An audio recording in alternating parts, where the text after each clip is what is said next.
Hello friends, welcome back to Cinema Secrets. இன்னைக்கு இந்த வீடியோவில் நான் பேச போகிற விஷயம், இப்போ சமீபத்தில் வெளியாகி கொண்டிருக்கும் மிக பிரம்மாண்டமான ஹை பட்ஜெட் படங்கள் எதுவுமே கல்லா கட்டலை அப்படின்றது பல பேருக்கு தெரியும். ஆனால் ஒரு சில பேர் அதை ஒத்துக்கவே மாட்டாங்க. இல்லைங்க, எங்கள் ஹீரோவோட படம்லாம் 500 கோடி 1000 கோடி அடித்து தூக்கிட்டு இருக்குது, ஸோ நீ வாய்க்கு வந்ததெல்லாம் பேசாதப்பா அப்படின்ற மாதிரி என்கிட்டயே நிறைய பேர் வாக்குவாதத்துக்கு வருவாங்க.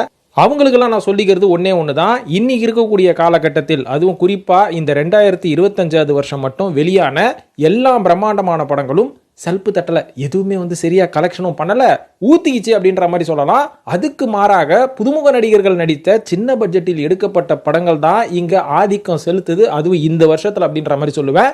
இதுக்கு பின்னணியில் என்ன ஒரு அரசியல் நடக்குது, என்னதாங்க காரணம் அப்படின்றத இந்த வீடியோவில் நம்ம விவாதிப்போம் நண்பர்களே. ரியாலிட்டியை விவாதிப்போம். இதை பெருசாக எந்த யூடியூப் சேனல்லையும் விவாதிக்க மாட்டாங்க. ஏன்னா முக்காவாசி பெரிய பெரிய யூடியூப் சேனல் எல்லாமே மிகப்பெரிய நடிகர்கள் மற்றும் ப்ரொடக்ஷன் கண்ட்ரோலில் தான் இருக்குது அப்படின்றது நான் சொல்லி உங்களுக்கு தெரியணும்னு இல்லை. அதனால் இந்த மாதிரியான உண்மைகள்லாம் வெளில வராது. நம்ம தான் அந்த உண்மையை பேசுவோம். நம்மளுக்கு தான் ஆப் அடிப்பானுங்க, ஸ்ட்ரைக் அடிப்பானுங்க. இருந்தாலும் பரவாயில்லப்பா, உண்மையை பேசிடுவோம் அப்படின்ற மாதிரி இறங்கியாச்சு. ஸோ இப்போ விஷயத்துக்கு வர நண்பர்களே, அதாவது இந்த வருஷத்தில் நம்ம பார்த்தோம்னா தக் லைஃப் அப்படின்ற ஒரு மிக பிரம்மாண்டமான படம் ஒன்று வந்தது. ரெட்ரோ அப்படின்ற ஒரு படம் வந்தது.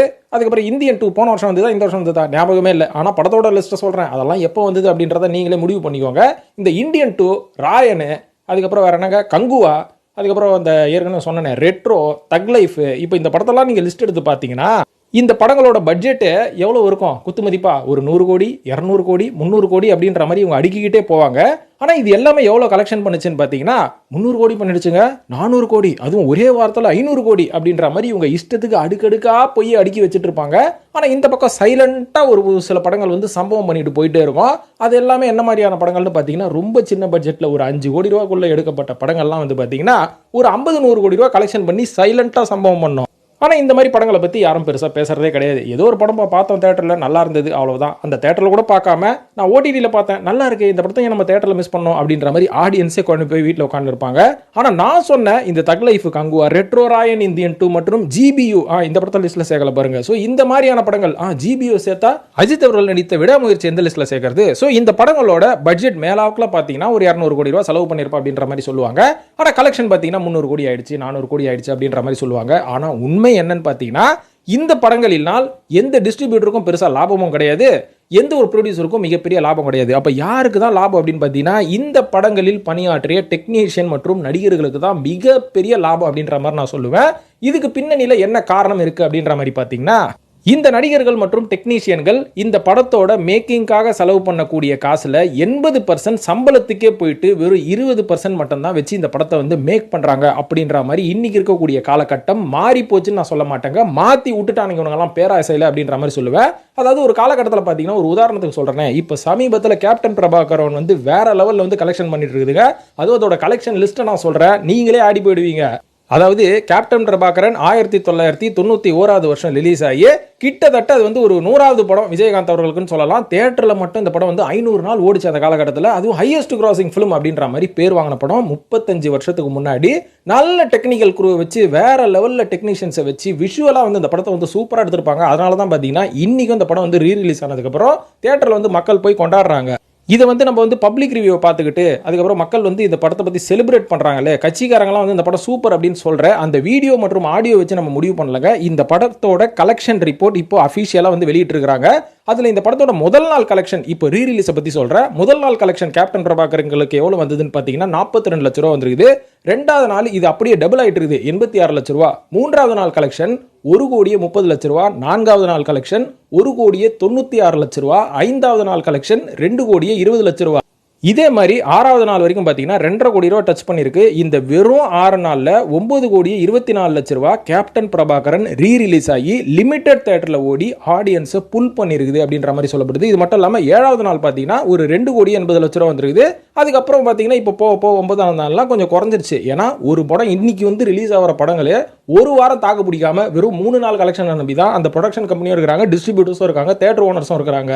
ஆனால் அப்படி இருக்கிற காலகட்டத்தில் 35 வருஷத்துக்கு முன்னாடி எடுத்த ஒரு படம் இந்த அளவுக்கு சக்ஸஸ் பண்ணுறதுக்கு முக்கியமான காரணமே ஆடியன்ஸ் அவர்களுக்கு இருக்கக்கூடிய விரக்தி அப்படின்ற மாதிரி சொல்லுவேன். ஏன்னா இன்னைக்கு படமாடா எடுக்கிறீங்க, நாங்கள் எங்களை காம்ப்ரமைஸ் பண்ணிட்டு தாண்டா தேட்டருக்கே சரி ஓகே பார்த்துட்டு போவோமே அப்படின்னு வேற ஆப்ஷன் இல்லாமல் நாங்கள் பார்க்குறோம், அதுக்காக நாங்கள் செலிப்ரேட் பண்ணுறோம் அப்படின்ற மாதிரி நீங்கள் நினச்சிக்காதீங்க அப்படின்ற ஆடியன்ஸோட மைண்ட் வாய்ஸ் நம்மளுக்கு கேட்கவே கேட்காது. காரணம் என்னன்னு பார்த்தீங்கன்னா இன்னைக்கு திரையரங்க விட்டு வெளில வந்து பேசுகிற ஆட்களும் சரி, ரிவ்யூ வந்து வலியே போய் மைக்க பிடிங்கி கேமராவுக்கு முன்னாடி ஒரு 10 நிமிஷம் பேசுகிற யாராக இருந்தாலும் மணி மைண்டடாகவும் ப்ரொடக்ஷன் கிட்ட இருந்து காசு வாங்கிட்டு சில பேர் வந்து மூல வளர்ச்சியே இருக்காதுங்க. ஒரு சில பேரெல்லாம் வந்து இந்த காசு வாங்கிட்டு பேசுகிறவன் கூறுறவன் ஒரு ரில்ஸ்டாக இருந்தாலும் இன்னொரு பக்கம் நான் பிரபலமாகணும், இப்படியெல்லாம் அசிங்கமாக பேசி ஒரு படத்தை பற்றி நான் பேசி நான் பிரபலமாகணும்னு சொல்லி ஒரு கோஷ்டி ஒரு பக்கம் சுற்றிக்கிட்டு இருக்கோம். ஸோ இவனுங்கெல்லாம் வந்து பேசுகிறத வச்சு ஒரு படத்தை வந்து நம்ம முடிவு பண்ண முடியாது. இந்த படம் வந்து நல்ல படமா கெட்ட படமா அப்படின்ற மாதிரி ஆடியன்ஸ் ஆன நம்ம தான் போய் ஒரு படத்தை போய் தேட்டரில் உட்காந்து பார்த்து இந்த படம் நம்மளை வந்து சாட்டிஸ்ஃபை பண்ணுச்சா அப்படின்ற மாதிரி ஜென்யூனான ஆடியன்ஸ் கிட்ட நீங்கள் கேட்டிங்கன்னா யாருக்கும் தேட்டர் வரதே பிடிக்கலங்க. அதுக்கு 2 ரீசன் நம்ம எடுத்துக்கலாம். ஒன்று தேட்டரோட டிக்கெட் காஸ்ட் வந்து ஏறி போச்சு, இன்னொன்று உள்ள விற்கிற ஸ்நாக் காஸ்ட்ன்றாங்க, அதுக்கப்புறம் இந்த பார்க்கிங் சார்ஜஸ்ன்றாங்க. இன்னொரு பக்கம் பார்த்தீங்கன்னா இவ்வளோ செலவு பண்ணுறதுக்கு நாங்கள் ரெடியாக தாங்க இருக்கிறோம், இருந்தாலும் எங்களை சாட்டிஸ்ஃபை பண்ணுற அளவுக்கு அந்த படம் நல்லா இருக்கணும்ல, ஸோ அந்த மாதிரி நல்லா இருந்தால் நாங்கள் வந்து பார்க்க மாட்டோமா சொல்கிறோம் அப்படின்ற மாதிரி ஆடியன்ஸ் வந்து 2ஆக பிரிஞ்சுட்டாங்க. அது மட்டும் இல்லாமல் அன்றைக்கி இருந்த காலகட்டத்தில் தியேட்டர் அப்படின்றது தான் ஒரு மிகப்பெரிய ஒரு என்டர்டெயின்மெண்ட் தளமாக இருந்தது மக்களுக்கு. ஆனால் இன்றைக்கி ஆப்ஷன்ஸ் நிறைய வந்துருச்சு, மொபைல் வந்துருச்சு, ஓடிடி வந்துருச்சு, டிவி சேனல்ஸ் வந்துருச்சு, அதுக்கப்புறம் நம்ம யூஸ் பண்ணக்கூடிய இந்த பிளே ஸ்டேஷன் இப்படின்ற மாதிரி மக்கள் வந்து என்டர்டெயின் பண்ணுறதுக்கு ஏகப்பட்ட விஷயங்கள் இங்கே வந்துருச்சு. இதன் காரணமாக கூட 20-30 வருஷத்துக்கு முன்னாடி ஒன் அண்ட் ஒன்லி என்டர்டெயின்மெண்ட் தியேட்டராக இருந்தது, இன்னைக்கு one of the entertainment theatre அப்படின்ற மாதிரி மாறி போனதுக்கு தான் ஒரு முக்கியமான காரணம். மக்கள் வந்து தியேட்டருக்குள்ளே வரதில்லை அப்படின்ற மாதிரி நம்ம சொல்லலாம். ஆனால் புல் பண்ணக்கூடிய பவர் அந்த ப்ரொடக்ஷனுக்கும் அந்த டேரக்டருக்கும் அந்த ஹீரோக்கும் மட்டும்தான் இருக்குது. அதை வந்து சமீபத்தில் ப்ரூவ் பண்ணுது. என்னதான் கேப்டன் விஜயகாந்த் அவர்களோட கேப்டன் பிரபாகரன் படமாக இருந்தாலும் சமீபத்தில் ரிலீஸ் ஆன கூலி படம் கூட இந்த விஷயத்தை வந்து ப்ரூவ் பண்ணிடுச்சுன்னு சொல்லலாம். அதுக்கு முக்கியமான காரணம் என்னன்னு பார்த்தீங்கன்னா ரஜினி அப்படின்ற ஒரு மிகப்பெரிய சக்தி அப்படின்ற மாதிரி சொல்லுவேன். அதாவது ரஜினி அவர்களை வந்து நம்ம திரையரங்களை பார்க்கும்போது சும்மா சிகரெட்டை போடுறாருங்க, அதுக்கப்புறம் மென்டல் தனமாக ஏதோ பண்ணுறாருங்க, இவருக்கு பிஸ்னஸ்லாம் தெரியாதுங்க, உலகநாயகன் கமலுக்கு தான் தெரியும் அப்படின்ற மாதிரி நிறைய பேர் சொல்லுவாங்க. ஆனால் உண்மை என்னன்னா உலகநாயகன் கமலஹாசன் அவர்களோட ரஜினி அவர்களை கம்பேர் பண்ணால் நடிப்பு திறமையில் உலகநாயகன் அவர்கள் வந்து தூக்கி சாப்பிட்டுருவார் அப்படின்ற மாதிரி நீங்கள் வச்சாலும் பிஸ்னஸ் மைண்டடாக ரஜினி அவர்கள் நிறைய ஐடியாஸை அந்த காலகட்டத்தில் இம்ப்ளிமெண்ட் பண்ணியிருக்காருங்க. அதில் உதாரணத்துக்கு சொல்ல போனால் இன்றைக்கி இருக்கிற காலகட்டத்தில் மிகப்பெரிய நடிகர்கள் எல்லாருமே தன்கிட்ட இருக்க காசை வேற ஒரு ப்ரொடக்ஷன் கம்பெனியில் கொடுத்து ப்ரொடியூஸ் பண்ணுங்க அப்படின்னு அவங்களோட படத்தை ப்ரொடியூஸ் பண்ணுறதாகட்டும், அதுக்கப்புறம் இவங்க வெளியில் வந்து நான் 200 கோடி ரூபா 300 கோடி ரூபா சம்பளம் வாங்குறேன் மற்ற ப்ரொடக்ஷன் கிட்ட இருந்து அப்படின்னு சொல்கிறதாகட்டும், தன்னோட ப்ரொடக்ஷனில் அவங்க எடுக்கக்கூடிய படங்களுக்கு அவங்க ப்ராஃபிட் ஷேரிங்கில் பேசிகிட்டு இருக்கிறதா இருக்கட்டும், இது எல்லாமே மிகப்பெரிய படங்களுக்குள்ளே நடந்துட்டு இருக்குது. ஆனால் இந்த ஒரு ஸ்டைல அந்த காலகட்டத்தில் ரஜினி அவர்கள் தான் முறையாக ஆரம்பிச்சார் அப்படின்ற மாதிரி சொல்கிறாங்க. ஏன்னா ரஜினி அவர்கள் அந்த காலகட்டத்தில் நடித்த அண்ணாமலை அப்படின்ற ஒரு படம் வந்து நீங்கள் கேள்விப்பட்டிருப்பீங்க, எவ்வளோ பெரிய படம். இந்த படத்துக்கே ரஜினி அவர்கள் அந்த காலகட்டத்தில் சம்பளம் வாங்காமல் நான் நடிக்கிறேன், ஆனால் எனக்கு ஒரு 3 ஏரியாவை கொடுத்துருங்க அப்படின்ற மாதிரி ஸ்மார்ட்டாக ரஜினி அவர்கள் அன்னைக்கு திங்க் பண்ணி அன்னைக்கு முதல் தடவை அப்ரோச் பண்ணும்போது ஆடி போயிட்டாங்களாம் எல்லா டிஸ்ட்ரிபியூட்டர்ஸும். எதனாலன்னு பார்த்தீங்கன்னா அன்றைக்கி இருக்கிற காலகட்டத்தில் எந்த நடிகரும் இந்த மாதிரியான பிஸ்னஸ் டீல் பேசினதே கிடையாதா. ஏன்னா எல்லாருமே கொடுக்குற சம்பளத்தை வாங்கிட்டு நடிச்சுட்டு போயிடுவாங்க, அதுக்கப்புறம் வர படத்தை வச்சு இவங்க எல்லாருமே டிஸ்ட்ரிபியூட் பண்ணி பணம் சம்பாதிப்பாங்க. ஆனால் ரஜினி அவர்கள் தான் என்ன சொல்லியிருக்காரு, என் மேலே அதிக சம்பளத்தை கொட்டி மேக்கிங்கில் சொதப்பிடாதீங்க, அதுக்கு பதிலாக எனக்கு சம்பளம் எதுவுமே வேணாம், ₹1 அட்வான்ஸை கொடு, நான் வந்து நடிச்சுட்டு போகிறேன், ஆனால் படம் முடிஞ்ச கையோட என்எஸ்சி என்கிட்ட கொடுத்துரு. அதாவது என்எஸ்சினா என்னன்னு பார்த்தீங்கன்னா நார்த் ஆர்காடு, சவுத் ஆர்காடு, இதுக்கப்புறம் பார்த்தீங்கன்னா செங்கல்பட்டு, இந்த 3 ஏரியாவை என்கிட்ட கொடுத்துக்கோ, அந்த 3 ஏரியாவோட கலெக்ஷனை நான் சம்பளமாக எடுத்துக்கிறேன் அப்படின்ற மாதிரி முதல் தடவையாக சினிமாவில் அப்ரோச் வச்ச ஒரே ஹீரோ ரஜினிகாந்த் அவர்கள் தான். ஆனால் இந்த மாதிரியான ஐடியா சொன்னதுக்கு ரஜினி அவர்களை அன்னைக்கு ஏகப்பட்ட பேர் அப்போஸ் பண்ணியிருக்காங்க. என்னங்க இந்த மாதிரிலாம் பேசுகிறான், கிறுக்க மாதிரி பேசுகிறான், இதெல்லாம் வந்து நடைமுறையில் சாத்தியமா அப்படின்ற மாதிரி ரஜினியை கம்ப்ளைண்ட் பண்ணியிருக்காங்க. ஆனால் அன்னைக்கு ரஜினி அவர்கள் சொன்னதை இவங்க எல்லாருமே கையில் எடுத்துக்கிட்டு செஞ்சிருந்தா இன்னைக்கு ப்ரொடியூசரும் வந்திருப்பாங்க, டிஸ்ட்ரிபியூட்டரும் வந்திருப்பாங்க. இந்த அளவுக்கு 200 கோடி ரூபா சம்பளம் கொடு, 150 கோடி ரூபா சம்பளம் கொடுன்னு எந்த ஹீரோவும் இவங்க முன்னாடி வந்து நின்று இருக்கிறதுக்கான வாய்ப்புகள் இருந்திருக்காது. இதுக்கப்புறம் இந்த அப்ரோச்சை பண்ணி பார்த்த ரஜினி அவர்களுக்கு எதுவுமே நடக்காதனால இனிமேல் நான் எதுக்கு அடுத்தவங்களோட காசை வாங்கி நான் பணம் பண்ணணும், என்னோட சொந்த காசுலேயே பண்ணுறேன்னு சொல்லி தான் ரஜினி அவர்கள் அன்னைக்கு படையப்பா, அருணாச்சலம், பாபா போன்ற படங்கள் எல்லாமே அவரோட ஓன் ப்ரொடக்ஷனில் பண்ண ஆரம்பிச்சாரு. அதுக்கப்புறம் இன்னைக்கு இருக்கிற காலகட்டத்தில் இருக்கக்கூடிய பெரிய ப்ரொடியூசர்ஸ் எல்லாருமே ரஜினி அவர்கள் கேட்கக்கூடிய சம்பளத்தை கொடுக்கறதுக்கு ரெடியாக இருந்தனால இன்னைக்கு சம்பளம் வாங்கி நடிச்சிட்டு இருக்காரு நடிகர் ரஜினிகாந்த் அவர்கள். அந்த வகையில் தான் சமீபத்தில் வந்த கூலி படமும் ஜென்யூனான ரிப்போர்ட் என்ன வந்திருக்குன்னு பார்த்தீங்கன்னா இந்த படம் வந்து எல்லா டிஸ்ட்ரிபியூட்டர்ஸுக்கும் ப்ரொடியூசருக்கும் இது நல்ல லாபம் அப்படின்ற மாதிரி சொல்கிறாங்க. ஏன்னா எதிர்பார்த்ததோட இந்த படம் வந்து இப்போ நல்லா கலெக்ஷன் பண்ணியிருக்கு. இதுக்கு முன்னாடி நான் குறிப்பிட்டிருந்த தக் லைஃப், கங்குவா, ரெட்ரோ, ராயன் மற்றும் இந்தியன் 2 படங்களோட கம்பேர் பண்ணால் இப்போதைக்கு பெரிய பட்ஜெட்டில் எடுக்கப்பட்ட படங்களில் கூலி மட்டும் தான் ப்ராஃபிட் கொடுத்துருக்கு அப்படின்ற மாதிரி சொல்கிறாங்க. மற்றது எல்லாமே ஃபேக் ரிப்போர்ட்டோ இல்லை இவங்களே வந்து கிரியேட் பண்ண ரிப்போர்ட்டோ அப்படின்ற விவாதத்துக்குள்ள நான் வரல. ஆனால் ஒரு சில டிஸ்ட்ரிபியூட்டர்ஸ் சொன்ன ஒரு விஷயத்தை தான் இப்போ நான் உங்களுக்கு சொல்கிறேன். ஆனால் அந்த காலகட்டத்தில் எடுக்கப்பட்ட படங்கள் எப்படி அவ்வளோ படங்களும் வந்து நல்ல வியாபாரம் பண்ணுச்சு, அது வந்து நடிகர்களுக்கும் ஒரு நல்ல லாபமாக இருந்தது, வாங்கின டிஸ்ட்ரிபியூட்டர்ஸ்க்கும் லாபமாக இருந்தது, ப்ரொடியூசருக்கும் எப்படி லாபமாக இருந்ததுன்னு பார்த்தீங்கன்னா அன்னி இருக்கக்கூடிய காலகட்டத்தில் எடுக்கக்கூடிய படங்களில் அதாவது ஓவரால் பட்ஜெட்டில் 10% தான் வந்து மொத்த டெக்னீஷியன் மற்றும் நடிகர்களுக்கு சம்பளமாக கொடுப்பாங்க. மீதி இருக்கிற 90% காசை வச்சு தான் படத்தோட மேக்கிங்க்கு செலவு பண்ணி படத்தை வந்து ரெடி பண்ணுவாங்க அப்படின்ற மாதிரி ஒரு காலகட்டம் இருந்தது. ஆனால் இன்னைக்கு கொடுக்கக்கூடிய பட்ஜெட்டில் 80% ஹீரோ, ஹீரோயின், அதுக்கப்புறம் கேமராமேனு, வேற யாருங்க டேரக்டர், இந்த மாதிரி ஆளுங்களுக்கெல்லாம் பிரிச்சு கொடுத்து 80% பட்ஜெட் வந்து சம்பளமாகவே போயிடுதுங்க. மீதி இருக்கிற 20% வச்சு தான் இவங்க படமே எடுக்கிறாங்க. இந்த மாதிரி படம் எடுத்தா எப்படி விளங்கும் அந்த படம்? 3 மணி நேரம் அந்த ஹீரோ மூஞ்சியை பார்த்துட்டு இருப்போம். எப்படி யோசிச்சு பாருங்களேன், பார்த்தா எப்படி சமகாண்டா இருக்குது. அதை நாங்கள் யூடியூப்ல பார்த்துக்க மாட்டோமா அப்படின்ற மாதிரி தான் ஆடியன்ஸ் எல்லாருமே சமகாண்டாயிட்டாங்க. ஸோ இன்னைக்கு இருக்கக்கூடிய காலகட்டத்தில் இப்படி இருக்கிறனால தான் போட்ட காசை எடுக்கவும் முடியல. விஷுவலாகவும் எந்த படமும் தமிழ் சினிமாவில் இப்போ சமீபத்தில் நல்லாவும் வரல. சுற்றி மனுஷாட்கள் தான் இருக்கிறானுங்க. ஒரு நல்ல லொக்கேஷனோ, ஒரு நல்ல லேண்ட்ஸ்கேப்போ, இல்லை ஒரு நல்ல விஷுவல் ட்ரீட்டோ எந்த படத்துலையும் இல்லைப்பா. இதுக்கு ஒரு சிறந்த உதாரணமே கேப்டன் அவர்களின் 100வது படமான கேப்டன் பிரபாகரனை பார்த்த எல்லாருக்குமே தெரியும். விஷுவலாக அந்த படம் வந்து எந்த லெவலில், எந்த குவாலிட்டியில் அந்த காலகட்டத்தில் எடுத்திருப்பாங்கன்னு. இதுக்கு முக்கியமான காரணம் என்னன்னு பார்த்தீங்கன்னா, அன்னைக்கு இருக்கக்கூடிய காலகட்டத்தில் வந்து இந்த படத்தோட பட்ஜெட் ஒரு 1.5 கோடி ரூபா செலவு பண்ணியிருக்காங்களாங்க. இதில் மொத்தமாகவே நம்ம விஜயகாந்த் ஆகட்டும், அதுக்கப்புறம் இந்த படத்தோட இசையமைப்பாளர் இளையராஜாவாகட்டும், நடிகை ரூபினி, அதுக்கப்புறம் வேற யாருங்க ரம்யா கிருஷ்ணன், இவங்க எல்லாருக்குமே சேர்த்து கொடுத்த சம்பளம் எவ்வளோ தெரியுங்களா? 1.5 கோடி ரூபாய் பட்ஜெட்டில் 15 கோடி ரூபா தான் சம்பளமே கொடுத்துருக்காங்க இவங்க எல்லாருக்கும் மொத்தமாக சேர்த்து. இதன் காரணமாக தான் முக்காவாசி பணத்தை விஷுவலுக்காக செலவு பண்ணனால அந்த படம் ஹாலிவுட் ரேஞ்சுக்கு அவ்வளோ பிரம்மாண்டமாக வந்தது. அந்த படம் அந்த காலகட்டத்திலையும் சக்ஸஸ் ஆச்சு. இந்த காலகட்டத்திலையும் பார்க்குற எல்லாருக்கும் கேப்டன் பிரபாகரன் ஒரு விஷுவல் ட்ரீட்டாக அமைஞ்சது. இவ்வளவுயாங்க, இந்த படம் வந்து ஒரு ஹாலிவுட் ரேஞ்சில் எடுத்துக்கலாம் இந்த படத்தை. ஸோ சாதாரண படங்கள் அந்த மாதிரி அந்த காலத்தில் நடந்திருக்குமா அப்படின்னு கேட்டிங்கன்னா, அதுக்கும் நான் ஒரு உதாரணம் வச்சிருக்கேன். அந்த காலகட்டத்தில் ஒரு காமெடி கிங் கவுண்டமணி அவர்கள் நடித்த ஒரு அற்புதமான படம் தான் உள்ளத்தை அளித்தா அப்படின்ற படம். இந்த படத்தோட டோட்டல் பட்ஜெட் எவ்வளோன்னு பார்த்தீங்கன்னா 1.5 கோடி ரூபா அன்னைக்கு செலவு பண்ணியிருக்காங்க. ஆனால் இந்த படத்தில் நடித்த ஹீரோ மற்றும் மற்ற எல்லா ஆர்டிஸ்ட்டுக்கும் சேர்த்து இவங்க கொடுத்த சம்பளமே வெறும் 10 லட்ச ரூபா தானா. ஸோ இந்த 10 லட்ச ரூபா சம்பளத்தை கொடுத்து மீதி எல்லாமே விஷுவலுக்காக செலவு பண்ணி, மீதி எல்லாமே வந்து மேக்கிங்காக செலவு பண்ணனால தான் இந்த படம் வந்து ரொம்ப விஷுவலாகவும் ரொம்ப சூப்பராகவும் வந்திருக்கும். அதுக்கேற்ற மாதிரி பாடல்களோட லொக்கேஷன் இது எல்லாமே ரொம்ப அருமையாக எடுத்திருப்பாங்க அந்த படத்தில். அதனால தான் அந்த படம் வந்து காமெடியாவையும் தாண்டி பாடல்கள் மற்றும் எல்லா விஷுவலுக்கும் சேர்த்து இந்த படம் வந்து சக்கப்போடு போட்டுச்சு அந்த காலகட்டத்தில். ஆனால் இன்னைக்கு எப்படிங்க, ஒரு 300 கோடி ரூபா பட்ஜெட்னு எடுத்துக்கிட்டா கிட்டத்தட்ட இந்த படத்தோட மேக்கிங்க்கு வெறும் 50 கோடி ரூபா தான் செலவு பண்ணுறாங்க. 240 கோடி ரூபா டெக்னீஷியனுக்கும் நடிகர்களுக்கும் சம்பளமாக கொடுத்துட்றாங்க. இது எந்த லெவலுக்கு நியாயம் நீங்களே யோசிச்சு பாருங்களேன். இதையும் தாண்டி நிறைய நடிகர்கள் சம்பளத்தில் காம்ப்ரமைஸ் ஆகிறதே கிடையாது. உதாரணத்துக்கு நம்ம அஜித் ஆகட்டும், அஜித்தெல்லாம் வந்து பார்த்தீங்கன்னா அட்வான்ஸ்லாம் வாங்க மாட்டார், மொத்த சம்பளத்தையும் வாங்கிட்டு தான் நடிக்க போவார். அது அவரோட தனிப்பட்ட விருப்பம், அவரை நான் விமர்சிக்க விரும்பல. என்ன நடக்குது அப்படின்றத நான் சொல்கிறேன். இதே மாதிரி தான் தளபதி விஜய் அவர்களும், இதே மாதிரி தான் முக்காவாசி நடிகர்கள் இன்னைக்கு தமிழ் சினிமாவில் இருக்காங்க. ஆனால் சிவாஜி அப்படின்ற ஒரு படம், நம்ம ரஜினி அவர்கள் நடித்த படம், ஏவிஎம்காக நடித்த படம். ஸோ இந்த படத்தில் வந்து சிவாஜி படத்தில் நம்ம ரஜினி அவர்கள் எப்படி நடித்தார் அப்படின்ற ஒரு விஷயத்த சொல்கிறேன் பாருங்க.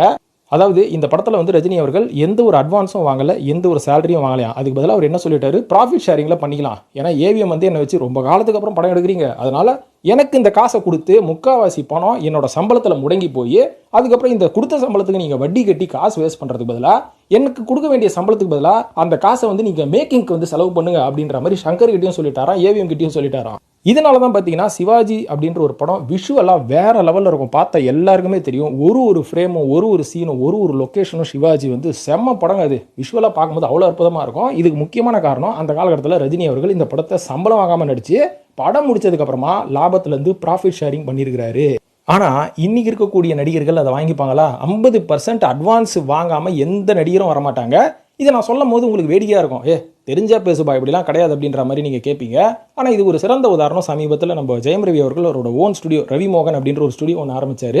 இதில் பல நடிகர்கள் பல விஷயங்கள் பேசும்போது சிவகார்த்திகேயன் இன்னைக்கு இருக்கக்கூடிய காலகட்டத்தில் ஒரு யங்கான ஹீரோ, இவர் வந்து ஒரு விஷயம் பேசினார், வாயை கொடுத்து மாட்டிக்கிறாருன்ற மாதிரி தான் நான் சொல்லுவேன். என்னன்னா, ரவிமோகன் அவர்களோட ஸ்டுடியோஸில் நீங்கள் படம் பண்ணுவீங்களான்னு கேட்டதுக்கு, நான் ரெடியாக இருக்கேங்க, நான் பண்ணுவேங்க அப்படின்ற மாதிரி சொல்லிட்டு சைலண்டாக மூவ் ஆயிருக்கலாம். ஆனால் அவர் சொன்னார் பார்த்தீங்களா, அட்வான்ஸ் செக்கை இப்போவே கொடுங்க, ஒரு அட்வான்ஸை போட்டு விடுங்க, கையில் செக்கை கொடுங்க, வாங்கிட்டு நான் உடனே ஓகே சொல்லிடுறேன் அப்படின்ற மாதிரி சொல்லி வாயை கொடுத்து மாட்டிக்கிட்டாரு. ஆனால் இந்த மாதிரி மேடையில் ஓப்பனாக எவனுமே ஒத்துக்க மாட்டான். ஆனால் சிவகார்த்திகேயன் அவர்கள் கொஞ்சம் ஓப்பனாக இன்னைக்கு இருக்கிற காலகட்டத்தில் இதெல்லாம் சகஜமாப்பா, எல்லாம் இரவும் பண்ணுறது தானே, அதனால நான் பண்ணுறேன், அதனால நான் மட்டும் தனியாக மாட்டிக்க மாட்டேன் அப்படின்ற ஒரு குற்ற உணர்ச்சி அவருக்கு இல்லாமல் போச்சு. அதுக்கு காரணம் சிவகார்த்திகேயன் கிடையாது, இன்னைக்கு காலகட்டம் மாறிடுச்சு, இது எல்லாமே சினிமாவில் சகஜம் அப்படின்ற மாதிரி ஒரு கட்டமைப்பு வந்துருச்சு பார்த்தீங்களா. அதனால இவங்க பண்ணுறது தப்புன்னு தெரியாத அளவுக்கு இவங்க தப்பு பண்ணிட்டு இருக்காங்க அப்படின்ற ஒரு புரிதல் கூட இல்லாமல் தான் இன்னைக்கு இருக்கக்கூடிய நடிகர்கள் இருக்காங்க, மணி மைண்டடாக இருக்கிறாங்க. ஸோ எனக்கு அட்வான்ஸ் கொடுக்கறது பதிலாக ரவிமோகன் எனக்கு நட்பர் தானே, அதனால நீங்கள் மேக்கிங்கில் போடுங்க, நான் வந்து நடிச்சு கொடுத்துட்றேன், அதுக்கப்புறம் நம்ம ஷேர் பண்ணிக்கலாம் அப்படின்ற மாதிரி ஏதாவது ஒன்று பேசுவாரேன்னு பார்த்தா அட்வான்ஸ் செக்க கொடுங்க அப்படின்ற மாதிரி ஸ்ட்ரிக்டாக பேசுகிறாரு. இதன் காரணமாக தான் இன்னைக்கு மிகப்பெரிய படங்கள்னு சொல்லக்கூடிய லைனப்பில் இருக்கக்கூடிய எந்த படங்களும் தேட்டரிக்கல் பிஸ்னஸ் ஆகாமல் இருக்குது. இவ்வளவு சிவகார்த்திகேயன் அவர்கள் நடித்த மதராசி படம் இன்னும் தேட்டரிக்கல் பிஸ்னஸ் ஆகலை. இந்த வாரத்தோட கருத்து கணிப்பு, இந்த வாரத்தோட ஒரு டேட்டா என்ன அப்படின்னு பார்த்தீங்கன்னா, இன்னி வரைக்கும் யாருமே இந்த படத்தை வந்து வாங்காமல் இருக்காங்க. காரணம் என்னன்னா, இந்த படத்துக்கு இவங்க வைக்கக்கூடிய விலை மிக அதிகம். அதனால இதை வாங்கி நாங்கள் லாபம் பார்க்க முடியுமா அப்படின்ற ஒரு கேள்விக்குறி இருக்கிறனால இன்னும் வந்து டிஸ்கஷன் தான் போயிட்டு இருக்கே தவிர இன்னும் கன்ஃபார்ம் ஆகலையா. இதே பிரச்சனை தான் ஜனநாயகன் படத்துக்கும் இருக்கு. ஏன்னா இந்த படத்துக்கும் ஒரு மிகப்பெரிய விலையை வச்சிருக்காங்க. இந்த விலைக்கு வாங்கினா அந்த படம் ஓடுமா? இப்போ இருக்கக்கூடிய காலகட்டத்தில் விஜய் அவர்களுக்கு ஏகப்பட்ட எதிர்ப்பு விமர்சனம் வருது. அதனால இவரோட படத்தை தியேட்டர்ல வந்து பார்ப்பாங்களா, இவ்வளோ பெரிய அமௌண்ட் கூட எடுத்துட்டு யாருமே வந்து பார்க்கலனா நஷ்டம் அப்படின்னு சொல்லி ஜனநாயகன் படமும் இன்னும் வியாபாரம் ஆகாம இருக்குது. இதே கதை தான் நண்பர்களே நம்ம சூர்யா அவர்கள் நடித்த கருப்பு படத்துக்கும் இருக்கு. கார்த்தி அவர்கள் நடித்து கொண்டிருக்கும் அடுத்த படத்துக்கும் வியாபாரமாக, அதாவது சிம்பிளா சொல்லணும்னா டேபிள் பிசினஸ் இன்னும் எந்த ஒரு பெரிய படத்துக்கும் நடக்கல. சின்ன சின்ன படங்களை வாங்குறதுக்கு தான் எல்லா டிஸ்ட்ரிபியூட்டர்ஸும் வெயிட் பண்றாங்க. ஏன்னா சின்ன பட்ஜெட் படம் போட்ட காசு எடுக்கிறதோட அதோட ஒரு 2 மடங்கு அதிகமாக நம்ம எடுத்துடலாம் அப்படின்ற ஒரு கான்ஃபிடென்ட் சின்ன படங்களுக்கு இருக்கிறனால தான் அலமோதிட்டு போய் சின்ன படங்களை வாங்குறாங்க இப்போ இருக்கக்கூடிய டிஸ்ட்ரிபியூட்டர்ஸ் எல்லாருமே. ஆனால் இந்த பெரிய படங்கள் எடுக்கக்கூடிய பட்ஜெட்டு, இந்த பட்ஜெட்டோட இந்த ப்ரொடியூசர் யாருன்னு பார்த்தீங்கன்னா கிட்டத்தட்ட அந்தந்த ஹீரோக்கள் தான் அவங்க கிட்ட இருக்கிற காசை கொஞ்சம் இன்வெஸ்ட் பண்ணி எடுத்துட்டு இருக்காங்க. ஸோ இதன் காரணமாக தான் இது எல்லாமே இவங்களோட ஓன் மணி தான். இந்த ஓன் மணியை போட்டு மிகப்பெரிய காசு அள்ளிடலாம் அப்படின்ற ஒரு ஐடியாவில் தான் இன்னைக்கு இருக்கக்கூடிய மிகப்பெரிய நடிகர்கள் எல்லாம் பிளான் போடுறாங்க. ஆனால் அந்த பிளான் வந்து இப்போ சுக்குநூறாக உடஞ்சிட்டு இருக்கு அப்படின்ற மாதிரி இன்னைக்கு சினிமா மாறி போச்சு. ஸோ இது எங்கே போய் முடியும் அப்படின்றது இனிமேல் வருங்காலங்களில் தான் நம்மளுக்கு தெரியும். இதனால இந்த நடிகர்கள் சொல்லக்கூடிய இவ்வளோ பட்ஜெட்டு, இவ்வளோ கலெக்ஷனு அப்படின்னு சொல்றதை வச்சு ரசிகர்கள் சண்டை போட்டுக்காதீங்க. இது எல்லாமே ஃபேக் அப்படின்றத ஒரு வருஷத்துக்கு முன்னாடியே ஒரு வீடியோவில் நான் போட்டு சொன்னேன். ஆனால் அன்றைக்கி என்ன வந்து ஏகப்பட்ட பேர் கழுவி ஊற்றுனீங்க, அதை பற்றி கவலை இல்லை. ஆனால் இன்னைக்கு எல்லா மீடியாவும் அதை பற்றி பேச ஆரம்பிச்சிட்டாங்க. ஸோ இது என்னமோ எதுங்க ஆரம்பித்து வச்சது சினிமா சீக்ரெட்ஸ் அப்படின்ற ஒரு பெருமை இருக்குது. இன்றைக்கி நான் சொல்லக்கூடிய விஷயங்கள் கூட இன்னும் ஒரு 3-4 மாதம் கழிச்சு யாராவது ஒரு பெரிய மீடியா பேசுவாங்க. அவங்க சொல்கிறது எல்லாருமே நம்புவீங்க. ஆனால் நான் சொல்கிறத நம்ப மாட்டீங்க. அதை பற்றி எனக்கு கவலை கிடையாது. ஆரம்பித்து வைக்கிறது விதை, நான் போட்டதாக இருக்கட்டும் அப்படின்னு சொல்லி நான் இந்த வீடியோ முடிச்சுக்கிறேன் நண்பர்கள். இது பற்றிய கருத்துக்களை கமெண்ட்டில் போட்டு சினிமா சீக்ரெட்ஸையும் வழக்கம் போல் சப்ஸ்கிரைப் பண்ணிட்டு ஃபாலோ பண்ணுங்கள் நண்பர்களே. நன்றி, வணக்கம்.